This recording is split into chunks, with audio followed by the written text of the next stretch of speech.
Bismillahirrahmanirrahim. Alhamdulillahi rabbil alamin, wassalatu wassalamu ala rasulihil amin, nabiyyina Muhammad ibn Abdullah wa ala alihi wa sahbihi wa man sar ala nahjihi wa ihtada bihadihi wa istanna bisunnatihi ila yaumiddin, amma ba'd. Muslimin dan muslimat, para jemaah sekalian,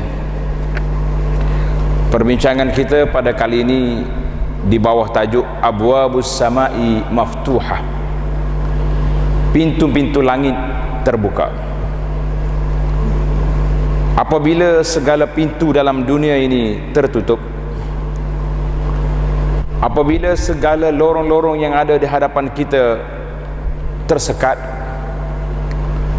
segala bantuan di atas dunia ini terhalang, muslimin dan muslimat, pada jemaah sekalian, kita jangan mudah panik, mudah putus harap ataupun kecewa, kerana di hadapan kita pintu-pintu langit masih terbuka. Artinya pintu permohonan kita kepada Allah Azza wa Jalla tidak tertutup, kecuali kita sendiri yang menutupnya apabila kita tidak melakukan perkara-perkara yang disyariatkan oleh Allah Azza wa Jalla, atau kita sendiri yang menjauhkan daripada pintu rahmat Allah Ta'ala apabila kita tidak mengetuk pintu-pintu rahmat yang tersebut dengan doa, dengan istighfar, dengan taubat, merayu kepada Allah Azza wa Jalla, memohon keampunan, memohon kesejahteraan dan memohon rahmat daripada Allah Azza wa Jalla. Sebagaimana kata ahli syair, wa man yaf'alil khaira la ya'dim jawaizuhu la yazhabul 'urfu bainallahi wan nas. Siapa yang melakukan kebaikan, mereka akan mendapat balasannya, dan perhubungan di antara manusia dengan Allah Azza wa Jalla sentiasa wujud. Jadi di antara perkara yang perlu kita lakukan, yang patut kita ingat, iaitulah tentang kelebihan doa. Kita banyak berfikir, hari ini bila kita tengok bala bencana yang menimpa umat Islam, sama ada di Syam, di Syria, di Iraq, di Yaman, boleh katakan bencana yang tak putus-putus, tak henti-henti. Mutakhir ini kita lihat bagaimana Ahlus Sunnah di Iran digantung, yang gambar mereka ditayang secara terbuka melalui internet, melalui TV.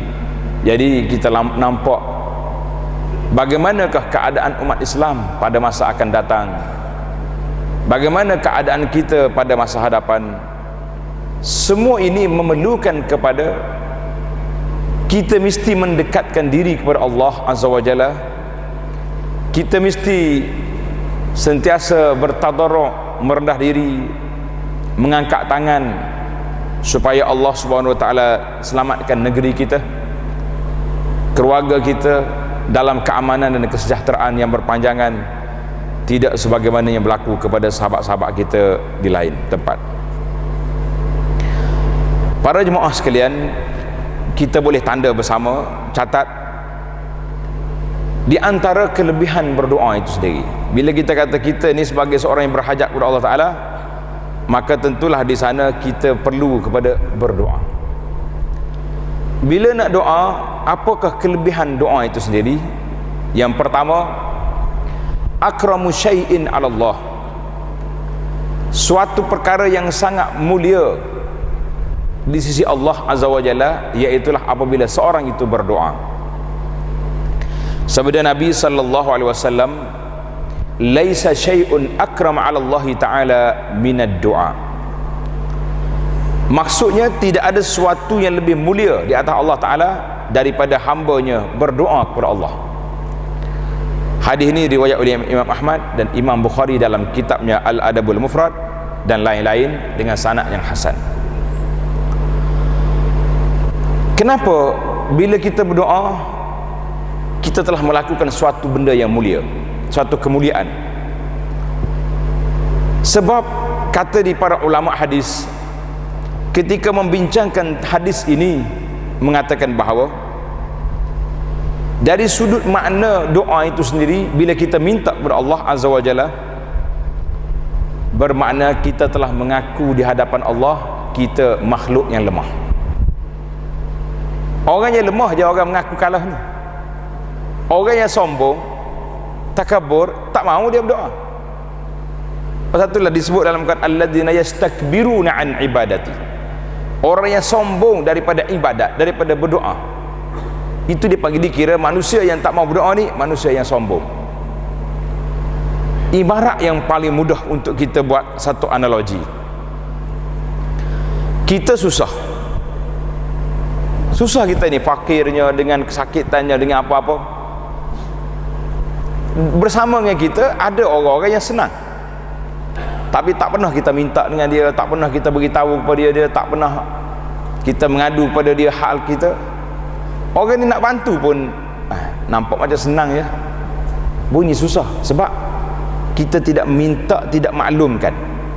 Itu bandingannya sama-sama kita dengan Allah Azza wa Jalla. Allah dah tahu kita senang ke susah, tapi Tuhan nak tengok kita merintih, merayu, memohon keampunan kepada Allah Azza wa Jalla, minta Allah Ta'ala beri kepada kita.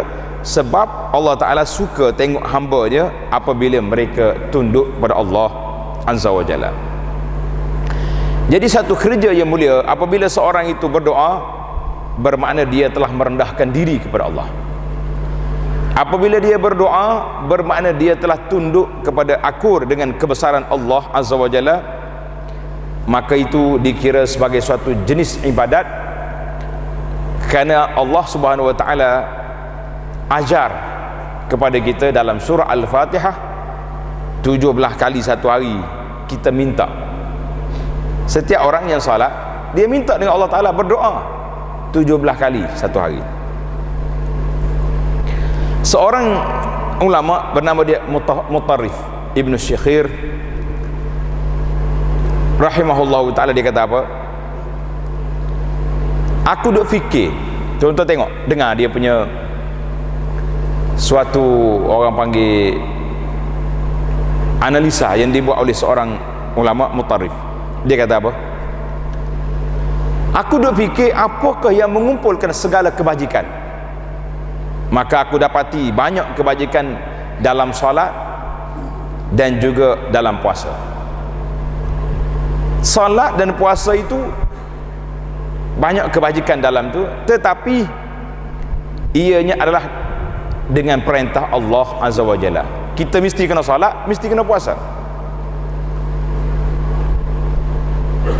Maka bila kita tak mampu nak buat sesuatu, kita nak solat tak mampu, kita nak puasa tak mampu. Hari ini bila kita nak mari masjid pun kita rasa penat dengan cabaran-cabaran yang begitu banyak. Maka apa yang kita nak minta supaya Allah Ta'ala beri anugerah kepada kita boleh mari ke masjid, iaitulah kita berdoa. Maka kata di Mutarrif, fa idza jima'ul khairi ad-du'a. Maka aku simpulkan bahawa segala kebaikan itu terkumpul di mana? Dalam doa. Itu dia punya kajian. Allahu Akbar. Yang kedua, kelebihan yang kedua, la yaruddul qadar illa du'a. Tidak boleh menolak takdir Allah kecuali dengan doa. Di sini kita perlu kena teliti sedikit. Dia ada dua perkara yang tidak berubah. Dua perkara yang tidak berubah. Satu dia panggil suratan, catatan Lauhil Mahfuz, yang Allah dah tulis di Lauhil Mahfuz benda yang terjadi dan akan terjadi dan seterusnya sampai bila-bila. Allah Ta'ala telah tulis al-maqadir, takdir orang ini 50,000 tahun sebelum dijadikan kita, sebelum jadi di bumi dengan langit, sudah siap dah dia punya plan. Tapi bagaimana ini kita nak memahami bahawa dalam hadis ini Nabi SAW sebut kepada kita tidak ada yang menolak doa al-qadar melainkan doa. Kata di para ulama, pintu raja terbuka, pintu hamba-hamba tertutup. Apabila kita ketuk pintu yang tertutup, payah nak buka. Tapi kalau kita ketuk pintu yang terbuka, maka kita akan dapat apa yang kita nak. Apa yang kita nak. Maka di sini akan timbul soalan, kalaulah takdir qada itu sudah tetap, buat apa kita berdoa? Apa faedahnya? Ini timbul. Bila baca hadis ni selalu orang tanya, kalau takdir sudah siap, habis buat apa lagi kita doa? Tak ada faedah. La. Maka di sini seorang tokoh ulama namanya Al-Imam Abu Hamid Al-Ghazali, ataupun di tempat kita orang panggil Imam Ghazali, itu yang paling mudah sekali, Imam Al-Ghazali. Imam Ghazali kata, i'lam, ketahuilah bahawa ada di antara qada, ketetapan Allah Ta'ala itu, boleh kita tolak bala yang diturun itu dengan doa. Maka doa menjadi sebab untuk mentolak bala dan menarik rahmat. Doa sebab untuk kita tolak bala dan menarik rahmat. Sebagaimana perisai nak menyekat daripada terkena panah dan lain-lain lagi, air menjadi sebab tumbuhnya tumbuh-tumbuhan daripada bumi, maka demikian juga doa. Doa itu sebab. Bila kita doa, ia menyebabkan bala tak turun, bala tak mari, maka dia bertembung di antara dua tu. Kata Imam Ghazali, bukan menjadi syarat bila kita akur pada qada Allah Ta'ala, kita tak bawa senjata. Kenapa bawa senjata tu? Kalau Tuhan takdir kita mati, mati. Tuhan takdir kita menang, menang. La. Kita bawa senjata itu sebagai alat, sebagai usaha. Kita berdoa juga sebagai alat yang disyariatkan oleh Nabi SAW dan telah diajar oleh Allah Azza wa Jalla supaya kita berdoa. Maka dengan takdir kita berdoa, maka dengan sebab doa, takdir qadar yang qada yang nak jadi tak baik ditukar dengan sebab tersebut. Payah sikit sini tak? Agak sukar sedikit, tapi kita bincang secara perlahan-lahan. Jadi bala nak mari, nak turun bala, kita bila tahu benda-benda tak baik nak berlaku, maka kita berdoa. Bila dengan sebab kita berdoa, Allah Ta'ala tak turunkan bala tersebut dengan sebab doa. Cuma kita sebagai manusia biasa, macam mana kita nak tahu? Maka kita mesti berusaha, wajib berusaha buat suatu perkara yang boleh menyebabkan tidak datangnya kemurkaan Allah Azza wa Jalla. Itu dia panggil, tidak ada yang menolak doa qada kecuali doa. Jadi doa itu pun termasuk dalam qada, dalam takdir Allah Azza wa Jalla.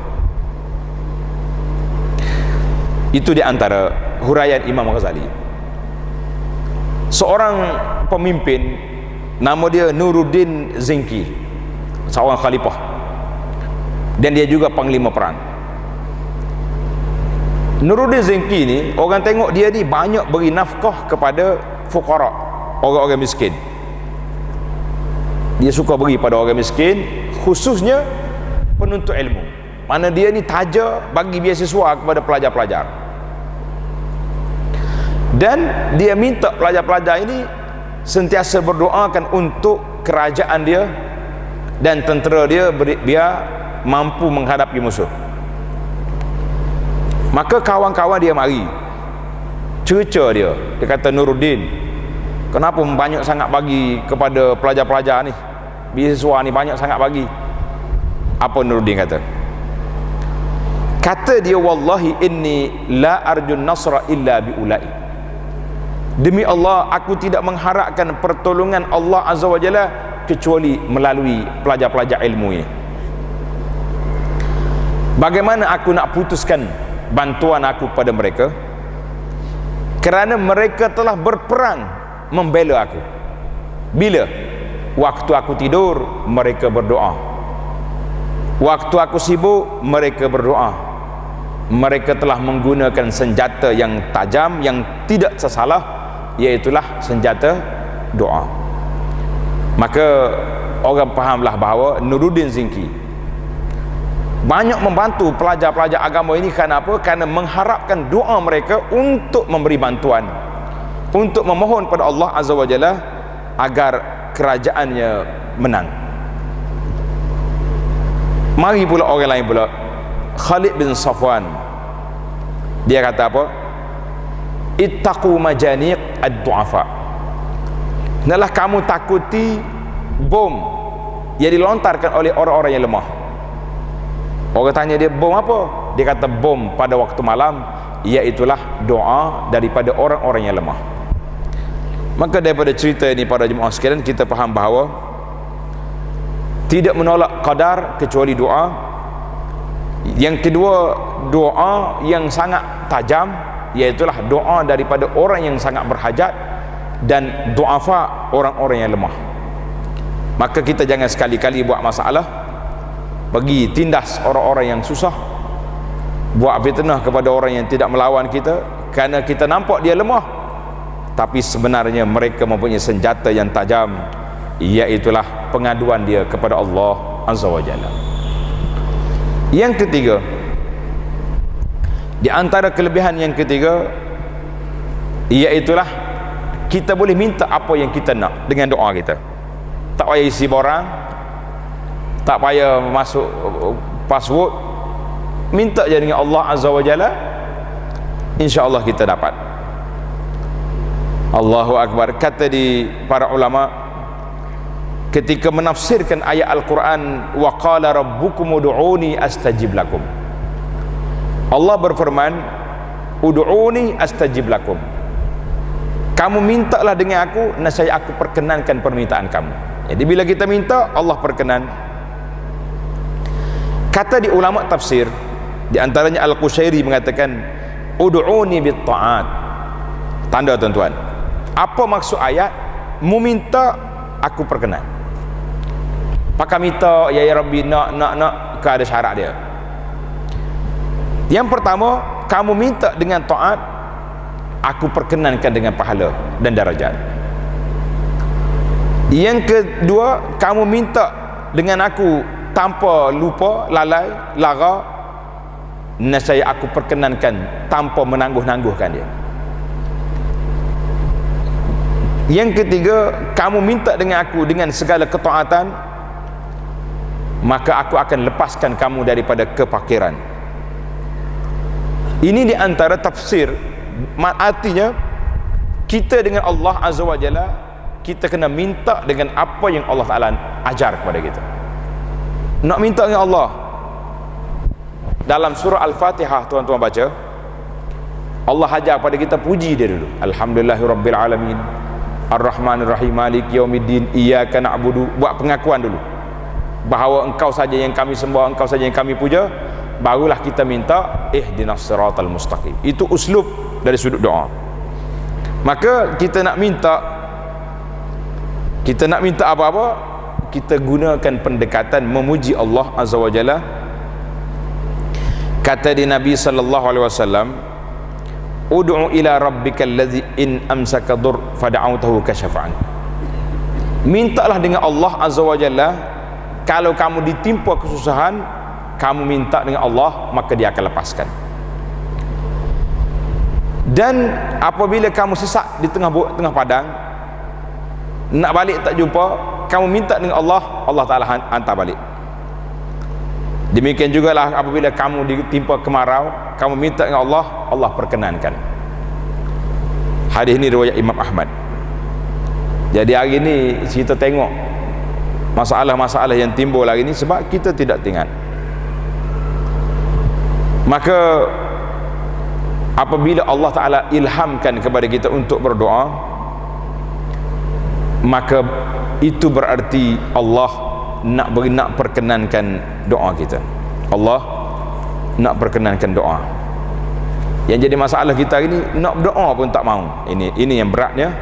Kita rasa malas, rasa payah doa ni. Siapa dia kata payah? Kenapa kita buat susah dengan Allah Azza wa Jalla sehingga sampai peringkat terpaksa kita kena minta tolong orang untuk doa bagi pihak kita? Itu tak salah. Dia panggil tawassul dengan doa orang-orang yang soleh, dibenarkan. Tetapi sebagai seorang yang sangat berhajat, orang yang sangat memerlukan, maka dialah apabila berdoa, mustajabnya doa itu lebih cepat daripada orang lain yang hanya memandang tapi tidak memikul perasaan seperti yang dipikul oleh orang yang susah tadi.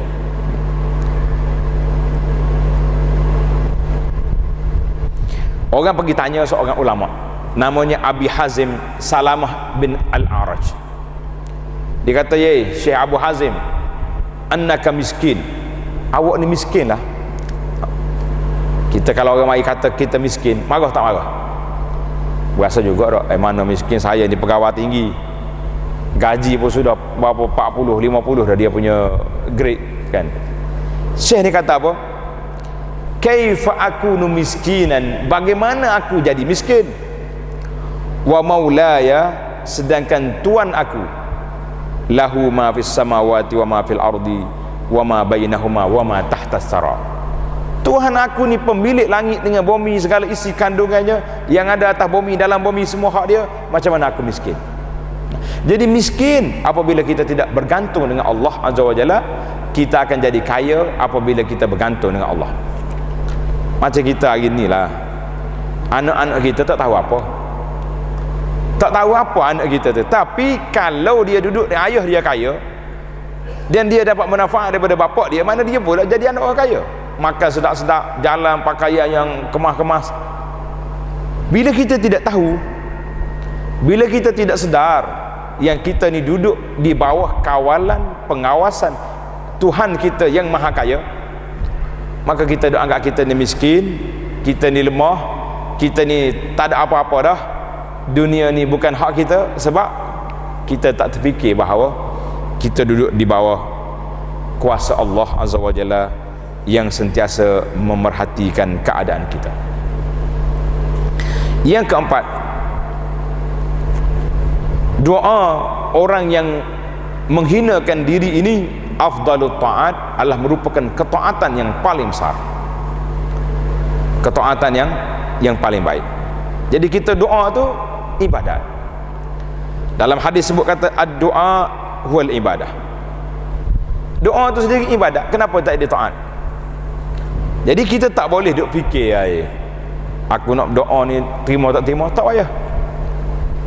Kita kena fikir bagaimana nak berdoa. Tak kira lepas solat ke, lepas makan ke, waktu nak tidur, bangun daripada tidur, waktu kita tahajud, waktu duduk atas kereta, semua kita kena fikir bagaimana kita nak habiskan masa kita dengan berdoa kepada Allah Azza wa Jalla, kerana dia termasuk dalam afdalul ibadat. Kata Nabi sallallahu alaihi wasallam, afdalul ibadati ad-du'a. Sebaik-baik ibadat doa. Tuan-tuan muslimin dan muslimat, kalau kita nak puasa, penat juga kita tak? Penat. Kalau kita nak solat, macam-macam alasan ada. Hari ni orang duk sibuk pula dengan nak solat. Banyak orang duk tanya, boleh tak boleh ni, saya nak buat kenduri anak kahwin ni, nak jamak dah solat. Saya kata setakat mana daruratnya. Kalau kahwin anak ni siapa mereka kena jamak nak solat? Darurat benar ke? Tak sempat nah. Kalau orang datang, kita berhenti sekejap 10 minit pergi solat, tak ada orang marah tak? Kau kena marah? Aku tak mau makan dah. Apa tuan dia pergi solat masa kita mari? Tunggulah sekejap sambil-sambil duduk makan, sudahlah tuan dia solat.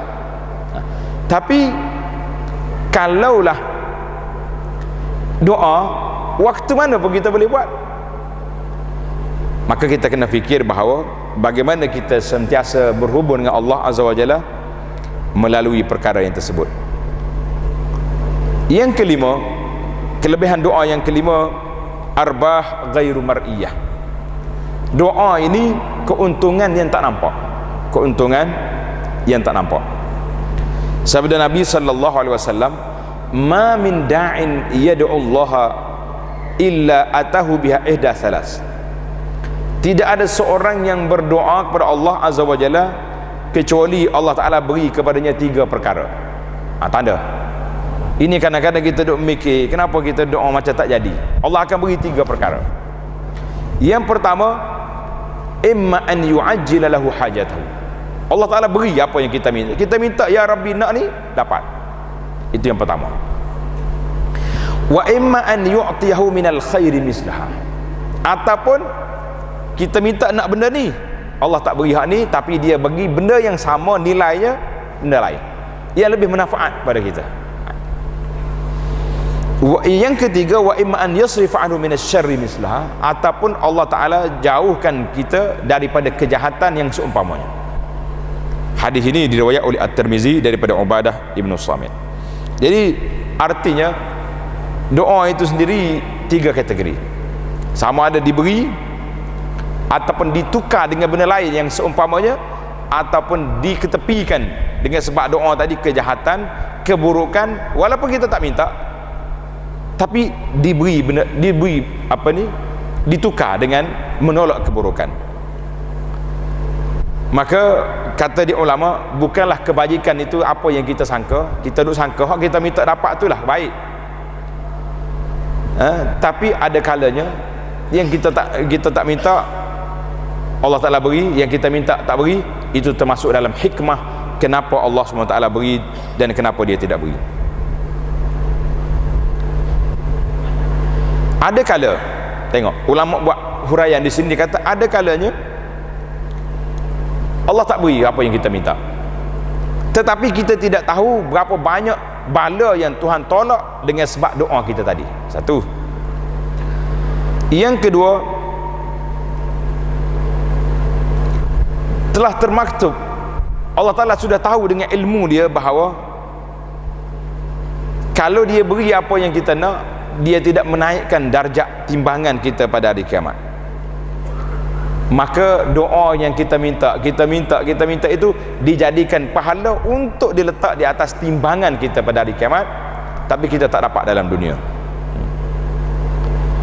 Jadi yang ketiga, Allah SWT maha mengetahui bahawa dia tak beri apa yang kita minta, tetapi dijauhkan kita daripada benda-benda yang tidak baik. Yang keempat, Allah Ta'ala tak perkenankan doa kita dengan sebab benda-benda haram yang masuk dalam jiwa kita. Ini kita takut. Di antara doa terhalang sebab apa? Sebab kita makan benda-benda yang tidak baik. Maka ataupun kita tidak diperkenankan doa dengan sebab apa? Dengan sebab tali yang Allah Ta'ala hulurkan untuk kita berpegang dengan dia, kita telah tinggalkan dia. Jadi kita tidak berdoa dengan cara yang betul, tapi kita doa dengan benda-benda yang tidak betul. Tak berdoa dengan Allah Azza wa Jalla, tapi pergi minta doa dengan kubur-kubur, dengan tok-tok wali yang sudah mati di kubur mereka. Maka itu satu kesilapan yang berat. Jadi di antara benda-benda yang halal, yang terhalang. Kata di Ibnu Atha, seorang ulama, dia kata apa? Janganlah menyebabkan kamu menjadi kecewa apabila kamu minta dengan Allah SWT dia tak beri, sedangkan Allah dah jamin untuk memberi mustajab doa, tiba-tiba dia tak beri. Kenapa? Kerana kebaikan itu fima yakhtar, kebaikan itu apa yang Allah Ta'ala pilih, bukan yang kita pilih. Kita pilih ni kadang-kadang tak kena, tapi bila Allah pilih, maka itu yang terbaik. Sebab itulah tuan-tuan, bila kita minta apa benda tak dapat yang lain, kita tenangkan hati kita dengan kita berkata al khairu makhtarahullah. Yang terbaik itu apa yang dipilih Allah pada kita. Kita minta dah, tapi dapat yang lain, maka kita kata yang terbaik itu apa yang telah dipilih oleh Allah Azza wa Jalla. Barulah kita akan rasa tenang, kita tidak resah, kita tidak jadi kelang kabut dan sebagainya. Satu lagi, wa fil waqtil ladzi yurid la al waqtil ladzi turid. Allah akan beri pada waktunya dia nak beri, bukan waktu kita nak. Subhanallah. Ini kata-kata ini sangat memberi kesan kepada kita bahawa kita hanya boleh memohon, tetapi menentukan permohonan itu diterima atau tidak adalah merupakan satu perkara yang lain. Baik, kalau kita tak mau doa, apa kesan? Man taraka doa, siapa dia meninggalkan berdoa, kesannya yang pertama, Allah Ta'ala murka kepada dia. Tanda situ. Sabda Nabi SAW, man lam yas'alillah yaghdab alaih. Siapa dia tak minta dengan Allah, Allah murka. Kita manusia ni lain pula. Manusia kalau banyak sangat minta, kena marah. Allah kalau kita tak minta, Allah marah. Sebab apa marah? Sebab kita nampak kita sombong, nampak kita aku tak perlu dengan Tuhan lah. Bagi dah isi borang dah pejabat kebajikan masyarakat, dah isi borang dah situ sini, pejabat zakat contohnya, tak perlu dengan Allah lah. Kita tak boleh tunjuk sombong dengan Allah Azza wa Jalla, sebab kalau kita tunjuk sombong, Allah Ta'ala murka, Allah Ta'ala marah. Seorang ulama dengar cerita sedap, nama dia Yahya bin Mu'az. Dia kata apa? Dia berdoa, ya man yaghdab ala man la yas'aluhu, wahai Tuhan yang murka kepada orang yang tak minta. La tamna man qad sa'alaka, janganlah engkau halang permohonan orang yang minta denganmu. Jadi kalau aku tak minta, engkau marah. Sekarang ni aku dah minta, janganlah halang pada kita. Itu yang pertama. Kesan tidak berdoa yang pertama apa? Allah Ta'ala murka kepadanya. Satu. Kesan yang kedua, wa wakalahu ila nafsihi, Allah Ta'ala serahkan kita untuk menguruskan kita. Tuan-tuan muslimin dan muslimat, kalaulah kita sendiri menguruskan kita tanpa bantuan Allah Ta'ala, apa jadi? Tak jadi apa kita ni? Karena itu Nabi SAW telah berdoa. Doa ni menarik tuan-tuan. Coba ikut saya baca sekali. Allahumma rahmataka arju fala takilni li nafsi tarfata ain wa aslih li sya'ni kullah la ilaha illa ant. Baca sekali lagi. Allahumma rahmataka arju fala takilni li nafsi tarfata ain wa aslih li sya'ni kullah la ilaha illa ant. Ini doa Nabi kita ajar. Tengok terjemahan dia. Allahumma, wahai Tuhanku, rahmataka arju, rahmat engkau yang aku harapkan. Fala takilni li nafsi, jangan engkau serahkan aku kepada diriku sendiri jaga. Tarfata ain, walaupun sekelip mata. Tuan-tuan cuba bayangkan, kalau kita sendiri jaga kita, berani tak berani kita tidur? Berani? Tak berani tidur. Kalau tidur semut mari masuk dalam telinga, masuk dalam mulut, masuk dalam mata. Nak kata apa? Sebab kita dah tidur, tapi bila Tuhan jaga, tak ada seekor semut masuk dalam. Pernah kalau tuan-tuan pergi hospital masuk semut waktu tidur? Ada dah? Jarang-jarang ada lah seorang dua, tapi secara majoritinya tak ada. Pagi-pagi kita dengan ambulan pergi sana sini, hidup kutip orang masuk semut dalam hidup, tak ada. Itu baru kita sedar Allah Ta'ala jaga kita. Kalau Tuhan jangan serahkan aku, jaga aku sendiri tarfat ain, walaupun sekelip mata. Itu doa Nabi. Wa aslih li sya'ni kullahu, dan perbaikkanlah urusan aku seluruhnya. La ilaha illa anta, tidak ada Tuhan yang berhak disembah melainkan Kau. Ini doa Nabi kita ajar. Jadi kalau kita tidak berdoa, Allah serahkan kita untuk uruskan kita, maka kita akan binasa. Allahu Akbar. Satu cerita motivasi. Apabila Nabi Adam minta nak kekal dalam syurga di tepi pokok, kan pokok syajarah tu dalam Quran, maka dia telah dihalau keluar dengan sebab pokok tersebut. Apabila Nabi Yusuf alaihissalam, kan dia jumpa dua orang mari takbir mimpi, ingat tak? Seorang kena bunuh, apa ni, takulut tair, burung mari makan benda atas kepala dia. Yang seorang lagi lepas dan dia akan jadi orang rapat dengan raja. Maka Nabi Yusuf pesan kepada dia, pesan kepada saudara dia, uzkurni inda rabbik, jangan lupa sebut nama aku dekat raja. Apa jadi? Kata ulama, oleh kerana Yusuf pesan kepada kawan dia, suruh sebut dia, maka labisa fis sijni bid'a sinin, dia terpaksa merengkok dalam penjara beberapa tahun. Ini perbincangan yang disebut oleh makam orang yang tinggi. Satulah Nabi Yaqub alaihissalam, bapa dia Yusuf, dia tak mengadu pada siapa-siapa. Nabi Yaqub kata, innama ashku basi wa huzni ila Allah, aku hanya mengadu duka cita aku ni, sedih aku ni kepada Allah. Dia tak bagi tahu kepada orang. Anak dia marah, siapa ayah ni sampai buta mata, sampai innama ashku basi wa huzni ila Allah, aku hanya mengadu pada Allah azza wa jalla, tidak mengadu pada makhluk. Ini makam orang yang tinggi. Kita ni kalau mengadu pada makhluk, tapi jangan lupa mengadu pada Allah azza wa jalla. Cuma yang kita bimbangnya, takut ke Allah kita tak mengadu. Semua orang atas dunia ni kita mengadu belaka. Orang mari ziarah dia kan duk bagi tahu sakit. Memanglah orang mari ziarah ni kerana dia sakit. Jadi itu dia panggil makam yang kita. Yang ketiga, bahaya tidak berdoa. Yang ketiga, wasara a'jazun nas, dia dikira manusia yang paling lemah sekali. Tanda yang ketiga, orang yang tidak berdoa ni manusia yang paling lemah. Kita ini kuat ke lemah? Kuat. Berapa kali dah doa hari ni? Orang kata setiap kali solat imam doa. Itu imam doa, kita tak doa lagi. Tengok, kita tak boleh bergantung dengan imam, sebab kita yang nak berdoa. Tapi berapa kali kita doa hari ni? Berapa kali angkat tangan? Jadi itu muhasabah untuk kita. Kata Nabi sallallahu alaihi wasallam, wa a'jazun nas man ajiza 'anid du'a. Nabi kata manusia yang paling lemah, manusia yang tidak mampu berdoa. Hadis ini riwayat Abu Ya'la daripada Abu Hurairah.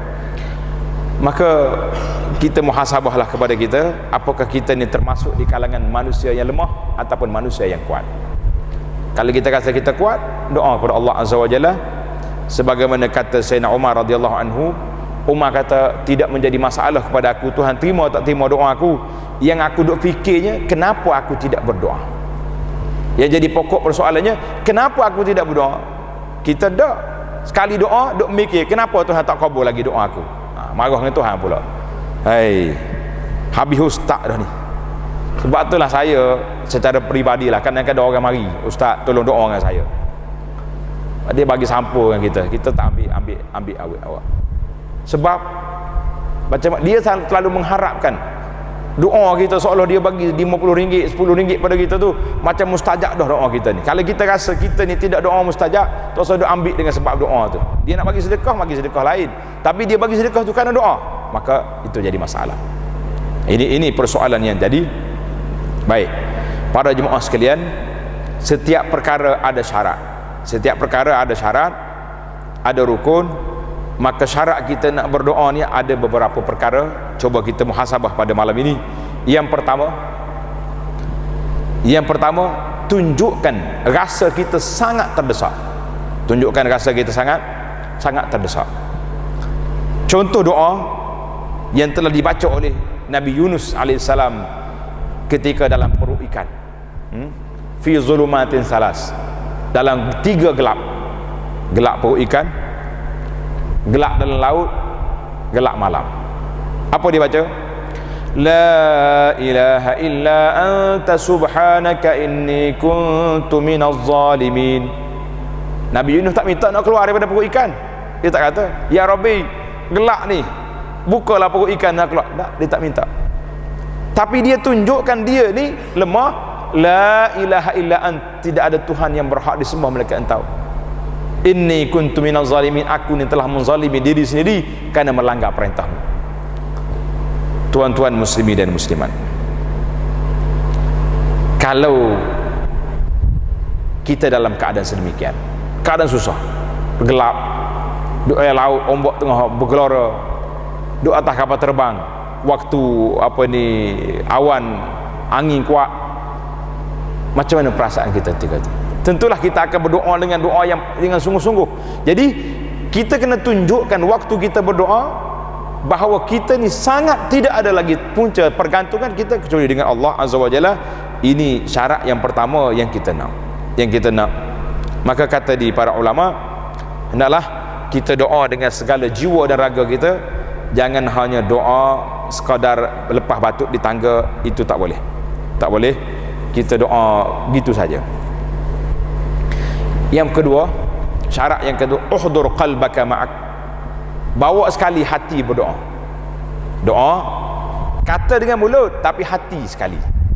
Ada juga kata, ada orang tanya, dia kata kalau kita doa dengan hati saja boleh? Doa pakai duk dia apa tu? Doa. Itu nama dia berfikir. Kita beza. Doa ni kena sebut dengan mulut, hati sekali.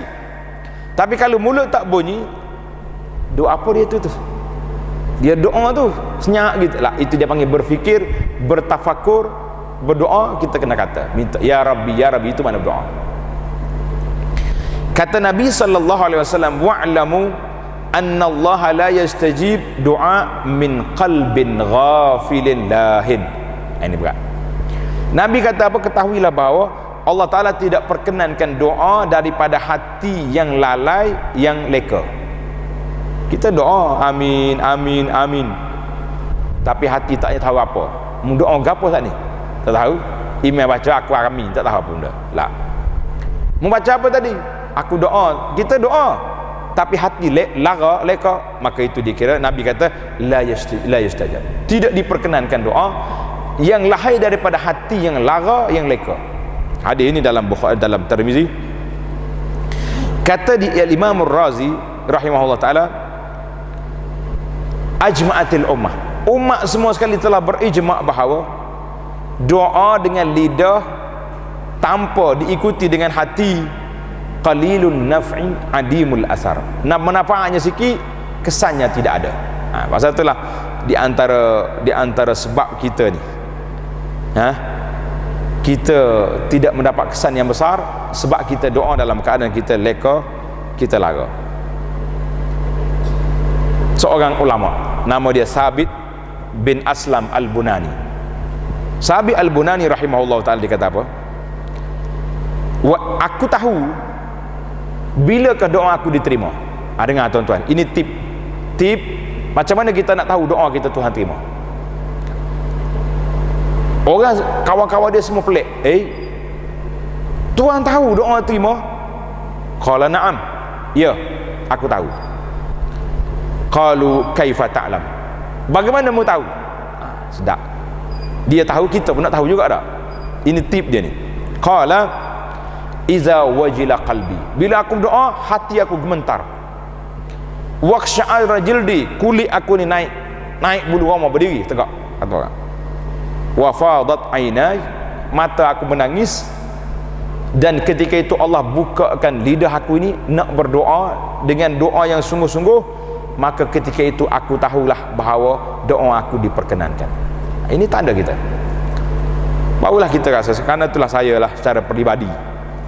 Saya tidak confirm, tapi secara peribadinya, bila kita tengok sahabat-sahabat kita ni, terutama berada di bumi Arafah pada hari haji, boleh katakan semua jemaah haji yang berdoa tu semuanya dalam keadaan tersebut, dengan mata mengalir, kulit kita, bulu roma kita tegak, gementar hati kita. Itu tanda waktu itu waktu mustajab doa, waktu mustajab doa, insya-Allah taala. Jadi kalau kita nak doa kita mustajab, kata Sabit Al-Bunani, ini di antara tip kita nak tahu doa kita Allah Taala kabul atau tidak.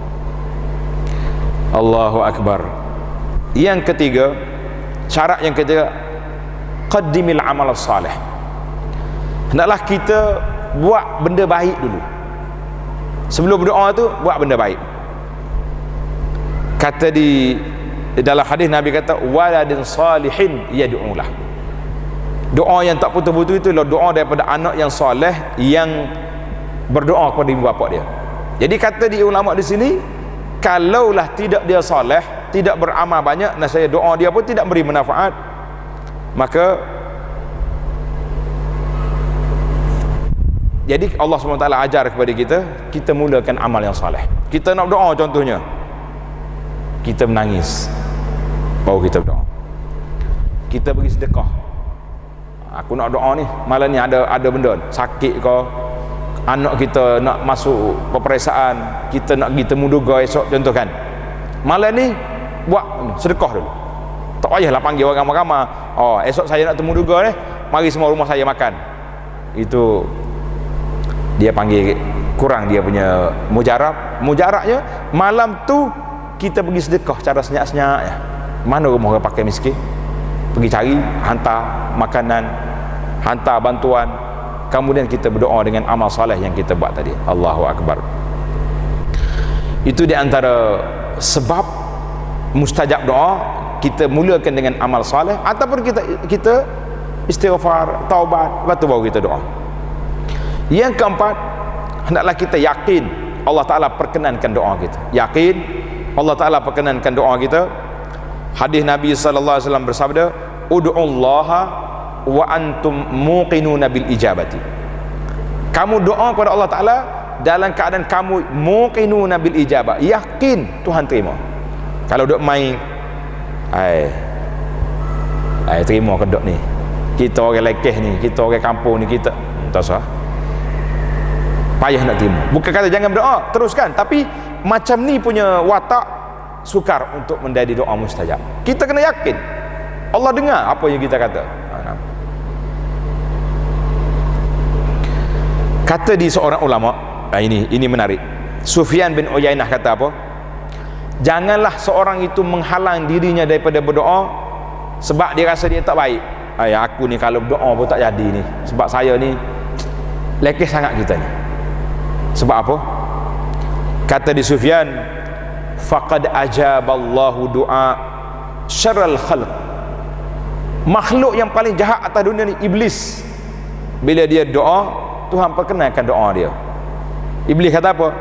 Rabbi fa'anzirni ila yaumi yub'atsun. Tuhan, biar aku panjang umur sampai kali kiamat. Iblis tak mati-mati dia. Maka Allah perkenankan doa walaupun dia tu iblis. Jadi macam mana kita orang yang beriman kepada Allah Ta'ala kecewa, kita kata kita tak ada tempat, kita kata kita tak boleh lah, kita mengatakan itu semua tu was-was daripada syaitan. Yang kelima, kita mulakan dengan amar ma'ruf nahi mungkar.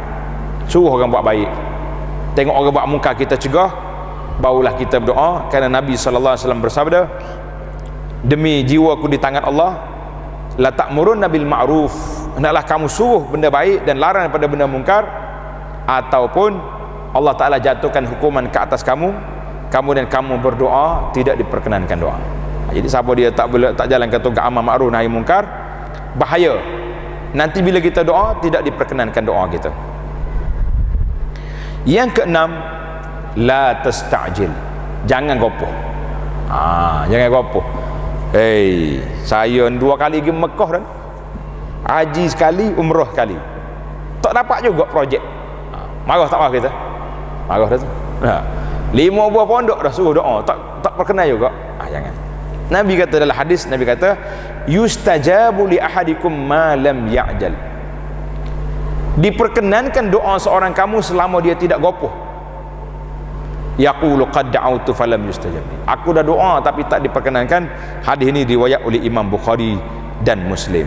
Jadi kata di ulama, sebab lambatnya mari perkenan doa tadi, ada hikmah di sebalik yang telah kita bincang di awal tadi. Hikmahnya beberapa perkara. Yang ketujuh, jadid taubatak. Nak doa, perbaharukan taubat kita. Taubat dulu.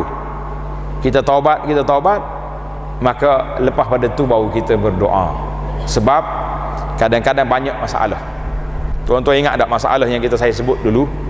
Di antara masalah yang berlaku di kalangan kita sama kita, iaitulah putus hubungan. Kan dalam hadis diangkatnya amalan pada hari Isnin dengan hari Khamis. Hari Isnin, hari Khamis diangkat amalan. Kecuali Nabi kata melainkan orang yang ada di antara dia dengan saudaranya syahna, ada permusuhan. Maka Allah Ta'ala perintahkan malaikat jangan angkat permohonan dia hatta yastaliha, sehingga mereka berdamai. Tuan-tuan muslimin dan muslimat, kita kadang-kadang sama-sama duduk di satu pejabat, satu taman perumahan pun kelahi kerana salah parking kereta. Sama-sama duduk masjid pun kadang-kadang kelahi. Sama-sama kita dah, oh saya nak jawatan ni, awak nak juga. Saya nak malam ni kuliah, awak nak malam ni juga. Contohnya bertembung, kelahi. Tengok dengan adik-beradik dalam bab harta pusaka. Nabi kata ditangguhkan angkatnya fail amalan orang ini hatta yastaliha, sehingga mereka berdamai. Ini halangan, bukan salah doa, salah kita tersekat daripada doa kita diangkat. Yang ke-8, di antara mustajab doa, kita berada di majlis-majlis kebajikan. Macam kita duduk dalam majlis ilmu yang kita duduk sekarang ni, insya-Allah taala. Jadi malaikat akan berdoa keampunan kepada orang yang berada di sini. Dan waktu malaikat repot pada Allah Taala, dia kata ada orang pergi masjid tu bukan nak mengaji, dia pergi cari kawan dia. Kebetulan orang kuliah, dia dengar juga. Macam mana? Nak bagi keampunan ke tak? Allah kata apa? Humul qaumu la yashqa bihim jalisuhum. Orang yang baik-baik itu dia tidak khianat kepada kawannya sendiri. Walaupun kita pergi tidak nak belajar asalnya, tapi oleh kerana majlis itu majlis ilmu, maka kita duduk di situ, di antara tempat yang mustajab doa kita, insya-Allah. Yang ke-9 adalah kita adab-adab doa mesti dipatuhi. Dalam senarai yang ada ni ringkas je. Ini adab ni bukan syarat. Ini adab saja. Di antaranya kita ada wudu, ambil wudu, menghadap kiblat, angkat dua tangan. Angkat dua tangan.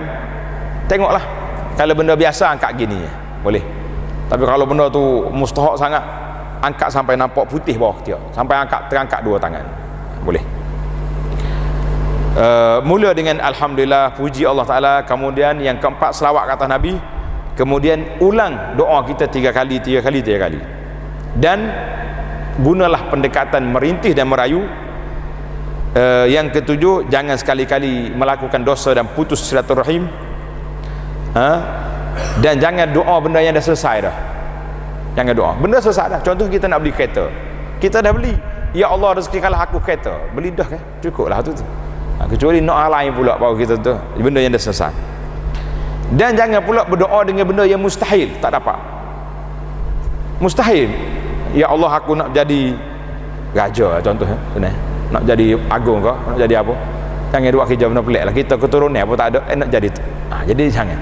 Ataupun nak jadi apa benda yang maka itu di antara adab-adab kita berdoa. Dan kita akhiri doa kita dengan selawat ke atas Nabi sallallahu alaihi wasallam. Yang ke-10, hendaklah kita doa dalam keadaan kita ni orang-orang yang di antara mustajab doa, orang yang dizalimi, diunayai pada orang. Jadi kalau dizalim, jangan, terus berdoa kepada Allah Azza wa Jalla. Yang ke-11, hendaklah perbaikan makanan kita. Jangan kita duk makan benda-benda yang haram, kerana Nabi sallallahu alaihi wasallam menyebut tentang seorang yang panjang musafirnya, tapi makanannya haram, pakaiannya haram, maka bila dia berdoa, fa anna yustajabu lahu, bagaimana Tuhan nak perkenankan doa dia. Seorang sahabat nama dia Sa'ad bin Abi Waqqas. Sa'ad bin Abi Waqqas ni, dia pergi tanya Nabi sallallahu alaihi wasallam. Nabi kita berpesan, Nabi kata apa? Ya Sa'ad, atib mat'amak, baikkan makanan kamu, mustajab doa kamu. Maka Sa'ad ini sangat jaga makanan dia, dan dia ni termasuk di kalangan salah seorang yang diperkenankan doa dia. Panjanglah cerita, kalau saya bawa di sini memang menarik, tapi masa kita tidak cukup. Yang kedua, di antara benda-benda haram yang ada di zaman kita hari ini sangat banyak, iaitulah makan riba. Riba jaga orang nak lepas. Hari ni saya tengok ada statement daripada pejabat pertubuhan keuangan Bank Negara ni, kata banyak syarikat-syarikat hari ni yang tak patuh syariah, tapi masalahnya dia guna atas nama Islam. Contohnya Mecca Fund. Orang sedap punya Mecca Fund ni pakat beli belaka saham tak patuh syariah. Jadi tuan-tuan kena ingat, tak usah duduk terpengaruh dengan nama-nama. Kita kena tengok apa yang dia buat. Menipu, rasuah, ini cukup banyak. Kita tak maulah buka berapa angka indeks negara kita ni rasuah yang begitu besar. Jadi makan benda-benda, jual benda-benda yang batil, benda-benda yang tidak diizinkan oleh Allah Ta'ala. Jadi semua itu menghalang kita daripada mustajab doa. Bukan setakat menghalang mustajab doa. Kata Nabi, kullu jasadin nabata min suhtin fannaru aulabi. Semua tubuh kita yang tumbuh daripada benda yang haram, maka nerakalah bagi dia, wal-iyazubillah. Yang ke-12 adalah kita cari waktu mustajab doa. Seperti mustajab doa ni di antaranya hari Arafah, bulan Ramadan, waktu sahur, 1/3 malam yang terakhir dekat subuh, di antara azan dengan iqamat. Itu doa. Jangan lupa doa. Jangan terus duduk cakap dengan orang. Selepas solat waktu, solat sembahyang, kita doa. Ketika sujud, ketika imam naik mimbar pada hari Jumaat, dan akhir hari Jumaat, maknanya petang hari dekat nak maghrib, itu waktu mustajab. Ketika minum zam-zam, ketika dengar suara ayam, ketika berlakunya peperangan, dan ketika turun hujan. Kalau hujan turun, itu di antara waktu mustajab, di awal turun hujan tu. Yang terakhir sekali, kita akhiri dengan satu kata-kata motivasi daripada seorang ulama, nama dia Muhammad Ali Asy-Syaukani rahimahullahu ta'ala. Dia kata apa? Alamat-alamat mustajab doa tadi, iaitulah al-khasyatu wal buka. Kita menangis, kita sedih, kita rasa gerung, takut ketika kita berdoa pada Allah Azza wa Jalla, ataupun kita rasa tenang bila kita boleh berdoa. Itu di antara tanda-tanda kita doa kita mustajab. Jadi para jemaah sekalian, itulah tazkirah kita ataupun penjelasan ringkas kita tentang tajuk yang kita bincang pada kali ini, Abwabus Sama' Maftuhah, iaitulah pintu langit terbuka. Janganlah kita rasa bimbang, jangan rasa kecewa kalau semua pintu-pintu dunia ni tutup. Kita masih lagi di hadapan kita pintu pertolongan Allah Azza wa Jalla. Mudah-mudahan kita termasuk di kalangan orang-orang yang mustajab doa apabila syarat-syaratnya cukup dan ada-adanya dipatuhi, insya-Allah. Subhanakallahumma wa bihamdika asyhadu an la ilaha illa anta astaghfiruka wa atubu ilaih. Wa sallallahu ala nabiyyina Muhammadin wa ala alihi wa sahbihi ajma'in walhamdulillahi rabbil alamin.